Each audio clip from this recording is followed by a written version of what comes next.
So இப்ப பாத்தீங்கன்னா ஒரு கஸ்டமர், இந்த ஷாப்போட கஸ்டமர் பாத்தீங்கன்னா வந்திருக்காரு. இவர்கிட்ட நம்ம ஒரு ரிவ்யூ கேட்போம். எப்படி இருந்தாலுமே எவ்வளவு என்ன இவங்க எல்லாம் சொன்னாலுமே ஒரு கஸ்டமர் சொன்னாதான் பாத்தீங்கன்னா பீப்புள்ஸோட சாட்டிஸ்பாக்சன் இருக்கும். சோ அவர்கிட்ட நம்ம கேட்டு தெரிஞ்சுக்கலாம். சார் என்ன சார் வாங்க வந்திருக்கீங்க?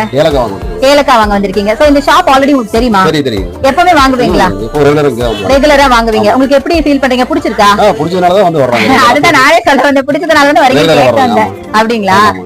பிரைஸ் எல்லாம் எப்படி சார் இருக்கு? பரவாயில்லைங்க, நல்லா இருக்கு. கொஞ்சம் பரவாயில்ல, நல்லா இருக்கு. பொருள் நல்லா இருக்கு, குவாலிட்டி இருக்கு. ஆமா, குவாலிட்டி அண்ட் பிரைஸ் இதுக்குதான் வந்து நம்ம இந்த ஷாப்பை தேடி வர்றது. ஆக்சுவலா ரெண்டுமே இங்க இருக்கிறதுனால தான் அவர் இங்க வந்து வாங்குறாரு. சோ இப்ப என்ன பல்கா வாங்க வந்தீங்களா? ஓகே, எவ்வளவு வாங்க? கேஜி கணக்குல வாங்க வந்திருக்காரு. ஓகே, இங்க பாருங்க, இவர் வந்து இவர்கிட்ட இருந்து ஹோல்சேல்ல வாங்கி மத்தவங்களுக்கு பிசினஸ் பண்றதுக்காக இப்ப வாங்குறாரு. சோ இங்க கம்மி பிரைஸ்ங்கிறதுனால தான் இப்ப ஹோல்சேல்ல வாங்க வந்திருக்காரு. சோ இது மாதிரி உங்களுக்கு யாருக்கா ஹோல்சேல்ல வேணும் அப்படின்னாலும் இங்க கிடைக்கும். டோட்டலா ஹோல்சேல்ல வாங்கி நீங்க வந்து ரீட்டைலா அதை வந்து கொடுக்கலாம். பிரைஸ் ரேஞ்சும் ரொம்ப கம்மியா இருக்கு. ஓகே, வேற என்ன வாங்குவீங்க இங்க? வேற ரெண்டாவது வந்து முந்திரி வாங்குவேன். முந்திரி